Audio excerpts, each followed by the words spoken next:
What is good? What is up? It's Jordan or Texans Thoughts, and I'm back with another video to give you all my initial thoughts on the game and react to the highlights. Man, what a frustrating fucking game. I was hungover for half of it, and that definitely didn't help, but oh my god, I'm gonna have some much needed venting in this video, and I hope the film shows us something different from the live viewing, man. And if you are really interested in the reasons why we lost and maybe some reasons for optimism for the rest of the season, I'll be making a full film breakdown on the Steelers Texans game later in the week once the All-22 film does drop. So be on the lookout for that. But until then, let's get into it. Let's watch these highlights. Alright, so the most frustrating part about this game is definitely just the inconsistency with the Texans, man. It was a tale of two halves. Like, first half, it was looking great. Offense was moving the ball. Defense, they were doing their job as much as we can expect with the lack of talent on that end. No consistency from the offense and no consistency out of our Bill O'Brien Texans. Ever since he's been here, there's been flashes, sure, of good times where we'll play real great football, but there's just no consistency whatsoever. And we'll be looking like two different teams within the same game. And today was a perfect microcosm of that. Oh my God. You have to give the Steelers some credit. You have to give them credit. They're a good team. They have an elite defense, and they have an offense that, it has the weapons, and they did a really good job of finding the mismatches. But early on, we were holding them. The red zone defense was good early on. Honestly, it's always been good this entire season, but the offense stayed letting us down. Frustrating as hell. And I thought the O-line, they did a really good job at first, in the first half of protecting Deshaun. Look at Deshaun here. He just shows so much better trust between him and the O-line and the weapons, just everyone on offense. Like, look at Bud Dupree. He's going to get a little bit of pressure kind of, but Watson's going to step up, be comfy, hit Cooks. Easy money. Cooks was starting off good. Cobb had a great game. But that was really it. Oh, we were finding guys. Deshaun was finding guys. He was dropping dimes over the middle of the field. Entire first half. He was cooking, man. He was cooking. This was an amazing throw. I thought this was one of the best throws of his career. And it's not even anything super impressive, but it's just the pocket presence here to stand tall and not want to just run at the first sign of pressure, because that's what he was doing against the Ravens. He was back to rookie Deshaun, because he couldn't trust the O-line, but here you can see he's trusting it. And that was the main difference between this team looking horrible on offense and then looking great on these first few drives. That was the main difference. He was trusting him. This was a great sack. Oh my god, we gotta talk about the GOAT opening this up for Omenahu. Alright. Watch this. Watch 54 here. He's going to stunt inside. He's going to hit the center, I believe. And Omenahu's going to loop around behind him. This is just a great stunt. Boom, hit him. There we go. Hey. Good sack. Good scheming. Again, Weaver, he's not the issue. He's doing his job with what he's given. He's not giving a whole lot on defense, but he's doing his job. Wide receiver screens. I don't know why we're making Randall Cobb go out and block and Kenny Stills be the guy to be kind of like elusive with the ball, It should be really reversed, because that's what their skill sets will be better at. Big Ben, yeah, they had some deep balls, they had some chances, they took their shots, but our deep ball defense has been really good all season. So credit to Weaver in the secondary on that. This was nice, finally hitting David Johnson downfield. Getting him more involved in the passing game is honestly, we've been saying it for so long, but at this point, can we really expect more from Bill O'Brien? Ooh, this made me so happy, this moment. Deshaun was this is magician Deshaun right here. You can't bring him down. Pressure from the left, I'm going to step to this right. Pressure from the right, I'm going to step up. You can't sack this man.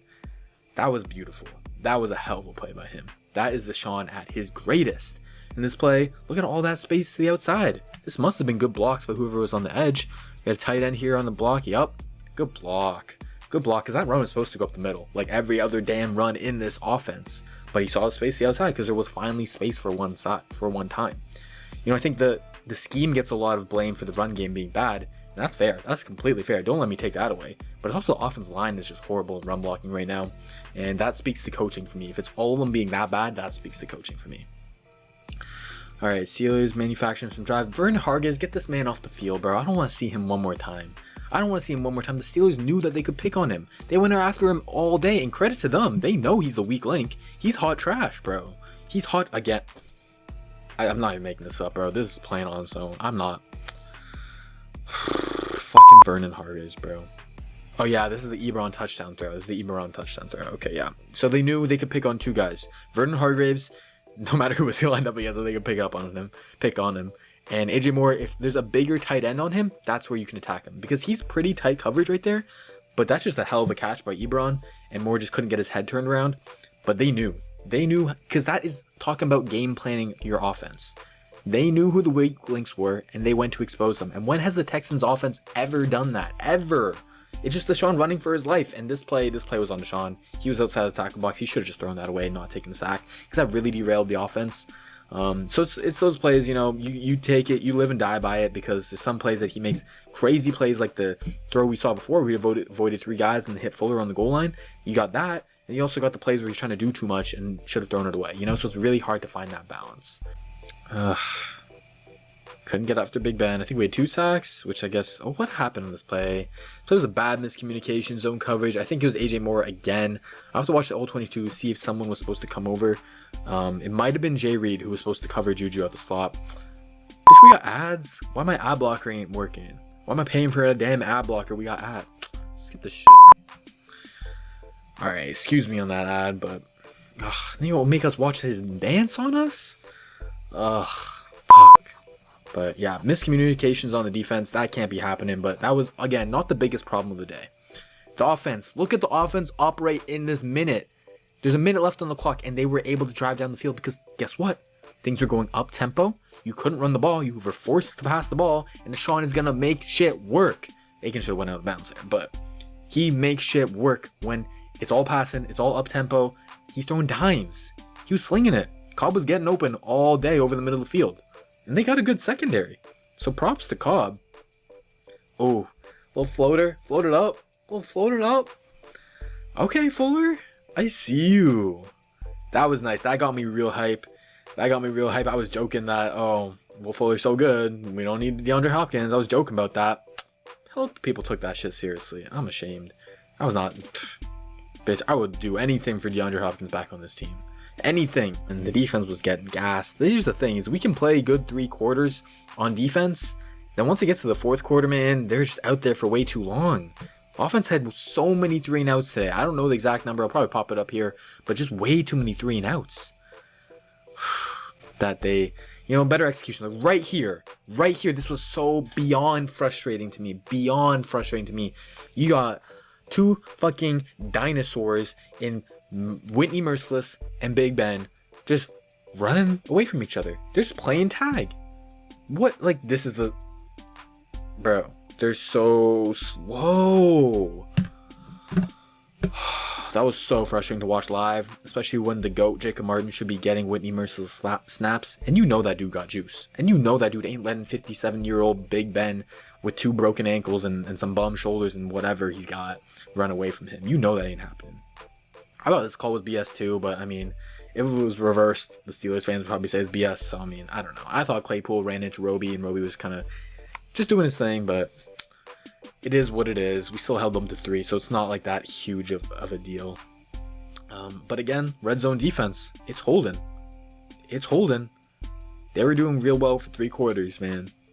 This was nice. This was real good. Like, I was mad at him for like running so slow at first, but I realized, hey, he's just manipulating the defense. Look at him. He has the lane there, but he's slowing down because he wants to see downfield. Is anything open that can get me this first? Because it's 3rd and 10. He's looking past the sticks. Randall Cobb, he was making his money today. Today was the, oh yeah, I get why we're paying Randall Cobb $27 million or whatever it is. Today I got it. Here's the frustrating thing. We try and finally do something creative. We give him Brandon Cooks the ball, try and get him out in space. Why are you just going to leave TJ Watt, the beast that he is, unblocked? That makes no sense to me. There's one thing about calling a creative play, but the second thing is having it easy to execute and well set up so that you have an advantage. And we just never do that. I thought this was dumb in the moment, but I saw later on the view, I think it was either Fuller or Kenny Stills. They were coming across the middle that he was trying to hit. And they started running, and then Watson was about to throw it, and they stopped running, and so Watson already threw the ball, right? But they stopped running. But they were open on the crosser. They replayed it on the live game. Y'all probably know what I'm talking about, but that was real frustrating. I wouldn't put that entirely on Deshaun, because he has to make these hero plays. He has to try, because he knows that he's carrying this team. He knows that he has it on his back. He's got the burden, and so he has to make these hero plays. So of course he's going to try some shit every once in a while. But again, Steelers 4th quarter, they were cooking. They were cooking our defense, man. They got basically whatever they want. I thought Jay Reed didn't have the greatest game. I thought Jay Reed was beat a few times. He missed some tackles. This touchdown play, man. I just don't get where the outside contain is apart from Martin. Like, yeah, Martin got blocked there by the foot puller, but someone else should be out there because they're just really outnumbered. Like, we just put our players out in the field and be like, yeah, go make shit happen. Good luck. That's honestly what Bill O'Brien does. This was a frustrating ass play because the tight end pushed. Look at him. Yeah. Look at he pushed the tight end on the right, pushed TJ Watt inside. And so Titus Howard, he was kick setting outside. That's what he's been doing all game to counter TJ Watt. He was holding him at bay. He was probably actually holding him a few times. But here, then he got pushed inside. And so Titus is going outside. It's easy. He can't recover from that. That's not his fault. That's on Darren Fells. Laser? Oh, it's 3rd and 26. Like, but at this point, man, it still felt like the game, we just needed to stop. We just needed to stop right here on this crucial drive. And just no one could tackle. No one could tackle again. It's 3 weeks. I thought we saw a little bit better against the Ravens. And then we were good again for probably 2.5 quarters this week. Probably 3 quarters, but reared its head again. Just couldn't tackle. No preseason. Lack of padded camps. I don't know what it is. Probably both.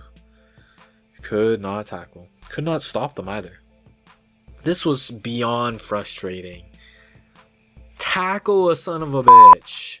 Oh man, I really thought for a second there that he fumbled it out of bounds. I was getting hysterically hype and just hopeful. Because that's the only thing I could say us at that point. The only thing. Victory formation, man. Rest in peace, bro. Alright, that'll do it for the video.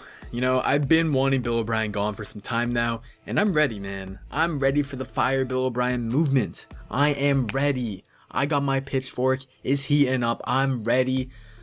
I ain't going full force just yet. I'm giving him one more week, but I'm ready.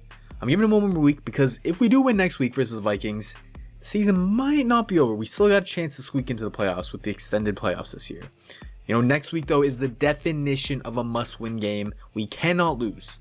We lose, it's all Fire Bill O'Brien all the time. It's going to be at Fire Bill O'Brien Thoughts on YouTube, on Twitter. Whew. But if y'all enjoyed the video, please do hit that like button, subscribe for more content, and comment down below your thoughts on the game. Alright, take care everyone.